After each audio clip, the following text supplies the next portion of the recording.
Our special guest today is a professor, writer, streamer, and theologian, Wade Langer, aka Professor Noctis. ProfNoctis, what's up, man? Hey, what's up? Thanks for joining us tonight. Yeah, my pleasure. Thanks for having me.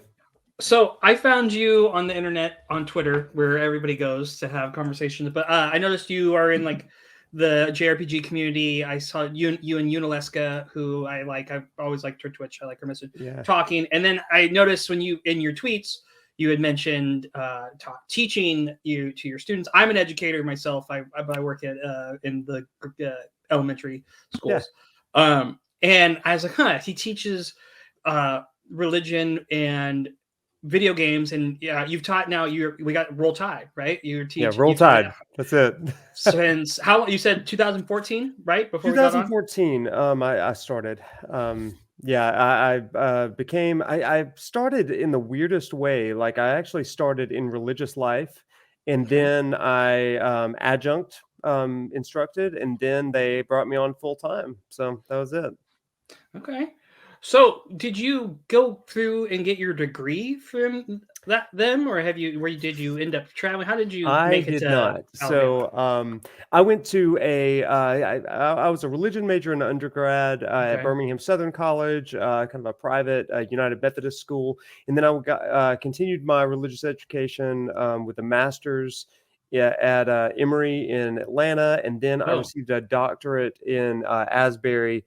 In Kentucky, and all three of those really kind of led to all of this. But again, it was not really in my plans to ever be a teacher or professor or anything like that. I was going to work in religious life, do chaplain work on a campus and all that kind of stuff. But through the course of a dissertation and all this other stuff, it just kind of fell in my lap. So how do video games intersect with all this? Like, at what point was it always in your house? Was it something? How'd that happen? That's a great question. So again, I never really thought to myself, I'm going to be a professor of religion and video games. I never thought I'd do anything with video games. Maybe in a pipe dream, write a video game or something like that one day. But I was, my dad brought home a Nintendo Entertainment System with Mario Brothers when I was about 5 or 6 years old. And I remember playing that. I was hooked. And we would go to like Blockbuster Video, and we'd rent a video game every weekend, right? The Friday nights. It's like the greatest thing. My kid will never experience that, and it makes me so sad. They never will. That's why we're so good at games, because we get to speed run before the due date. Right? And so like I would blaze through these games, and one time we rented Final Fantasy 1, and I was 6 years old, and I never got past the first bridge. I was blocked. I was like, okay, I'm done. So a couple years later, I'm in second grade. I now have like a proficient reading skill for a second grader. And my dad brings home Final Fantasy 2 or Final Fantasy 4, right? 4 on the SNES. Okay, so we're at the Super Nintendo now. We're in the Super Nintendo world. Are you okay? I think we might be in the same age bracket. Yeah.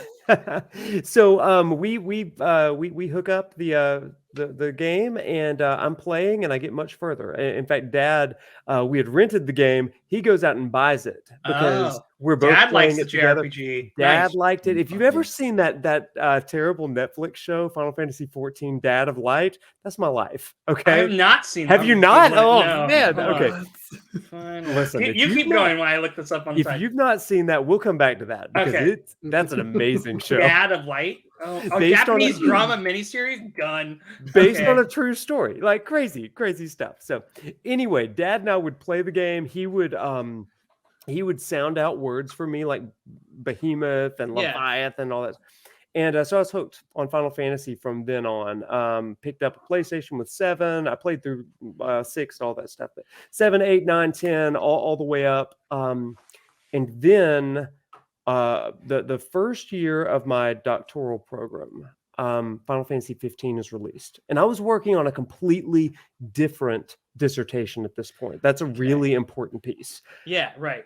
But I'm not getting anywhere with it because it wasn't particularly interesting. But I'm playing Final Fantasy 15, okay? Yeah. And as I'm playing, like I realize, like, I know this story.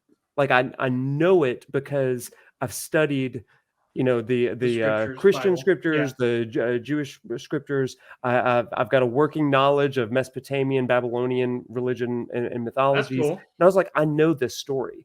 Yeah. And so I literally played Final Fantasy 15 with a PlayStation controller and a Bible in the other hand.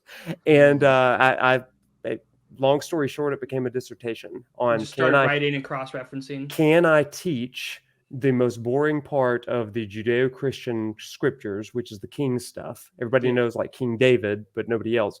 Can I teach that part through this game? And the answer was yes. So I did some research, and it was pretty rad. That's awesome. So my wife went to Seattle Pacific University, which is a Christian school, Yeah. and one of the big classes there is the what's his name? Chronicles of Narnia. Lewis. C.S. Lewis, yeah. C.S. Lewis, and it's religion through Chronicles of Narnia. They do that intersect, and I always like when the teacher will take a different medium to. Like one of my favorite books. I don't know if you read this, it's called The Tao of Pooh.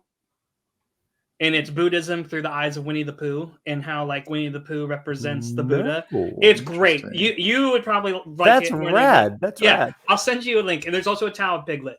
And my they're gosh, both really great. They're small. They're like they're toilet reads.